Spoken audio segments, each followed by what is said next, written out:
And now we will study about logical clock concept, and this concept was proposed by Lamport and it is used to order events in a distributed system. And for ordering events, Lamport defined a new relation is called happen before relation, and it is used for partial ordering of events only. And this is the happen before relation. Assume that if A and B are two events in a distributed system, and if A comes before B, then we will say that A is happen before B.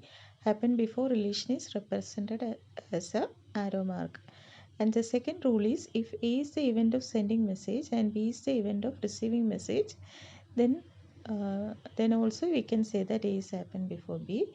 And if A is happened before B and B is happened before C, then we can say that A is happened before C. That is a transitive relation. And here you should note that if two events A and B happen in different processes, then they are called concurrent processes. That is, we cannot order concurrent processes. It provides only partial ordering of events. Okay, and now we will see how to what do you mean by logical clock. So, logical clock means it is a way to associate a timestamp to order the events based on happen before relation.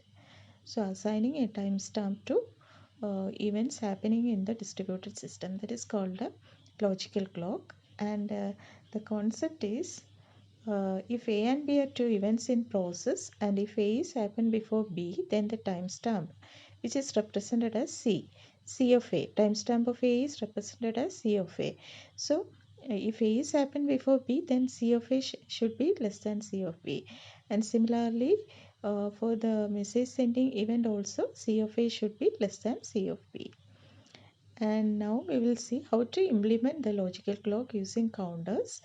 That is, what value will be assigned to that timestamp. Here we cannot here we are not using the physical clock value. Okay, we are using a logical clock value. Here the counters are used for assigning a value to the timestamp. Okay, that is initially the counter value will be 0, and this is the rule for any two successive events that takes place with a process. Ci is incremented by 1, and each time a message is sent by the process, then the message receives a timestamp Tm is equal to Ci. And whenever a message is received by a process, it adjusts its local counter to Ci is equal to max of Ci plus 1, comma Tm plus 1. This is called Lamport's algorithm. So I will tell you one example of Lamport's algorithm. See, here we have two processes P1 and P2. P1 events ആണ് ഇവിടെ mark ചെയ്തിരിക്കുന്നത്. P2 events ഇവിടെ mark ചെയ്തിട്ടുണ്ട്. Okay, initially ഓരോ പ്രോസസ്സിൻ്റെയും clock value എന്ന് പറയുന്നത് 0 ആയിരിക്കും. അപ്പോൾ ഓരോ ഇവൻറ്റും നടക്കുന്നതനുസരിച്ച് ക്ലോക്ക് വാല്യൂ അപ്ഡേറ്റ് ചെയ്തുകൊണ്ടിരിക്കും. ഇപ്പോൾ നമ്മുടെ ഇവൻറ്റ് 4-ലെത്തുമ്പോൾ അതിൻ്റെ ക്ലോക്ക് വാല്യൂ എത്ര ആയിരിക്കും? 4 ആയിരിക്കും. അപ്പോൾ അതിൻ്റെ ടൈം സ്റ്റാമ്പ് കൂടി സെൻഡ് ചെയ്യും. അതിൻ്റെ ആ മെസ്സേജിൻ്റെ കൂടി ടൈം സ്റ്റാമ്പ് 4 സെൻഡ് ചെയ്യും. ഇനി പ്രോസസ്സ് P2 എടുക്കുകയാണെങ്കിൽ അതിലും ഇതുപോലെ ഓരോ ഇവൻറ്റ്സിനും 0 തൊട്ട് സ്റ്റാർട്ട് ചെയ്ത് ക്ലോക്ക് വാല്യൂ അപ്ഡേറ്റ് ചെയ്തുകൊണ്ടിരിക്കും. ഇനി ഒരു മെസ്സേജ് റിസീവ് ചെയ്യുമ്പം അവിടെ കിട്ടുന്ന ടൈം സ്റ്റാമ്പ് 4 ആണ് അല്ലേ? പക്ഷേ നമ്മുടെ ഇവിടുത്തെ ടൈം സ്റ്റാമ്പ് എത്രയാണ്? 2 ആയിരുന്നു ഇതിനു മുമ്പ്. അപ്പോൾ 3 ആണ് നാച്ചുറലി വരേണ്ടത്. പക്ഷേ ഇവിടെ കമ്പയർ ചെയ്തിട്ട് എന്താ, ഇത് ഹാപ്പൻ ബിഫോർ റിലേഷനിലുള്ള ഇവൻറ്റ്സ് ആയതുകൊണ്ട് ഇതൊന്ന് അപ്ഡേറ്റ് ചെയ്ത് 5 ആവും. ഇനി തൊട്ടടുത്ത ഇവൻറ്റ് P2 നടക്കുമ്പോൾ അതിന് എത്രയായിരിക്കും?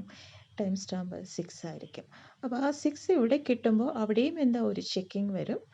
അപ്പോൾ അവിടെ നോക്കുമ്പോൾ അതിൻ്റെ തൊട്ട് മുമ്പുള്ള ടൈം സ്റ്റാമ്പ് 7 ആയിരുന്നു. അപ്പോൾ ഇവിടെ 8 ആയിട്ട് അത് സെറ്റ് ചെയ്യും. കാരണം വന്ന ടൈം സ്റ്റാമ്പ് 6 ആണ്. So that is about a logical clock.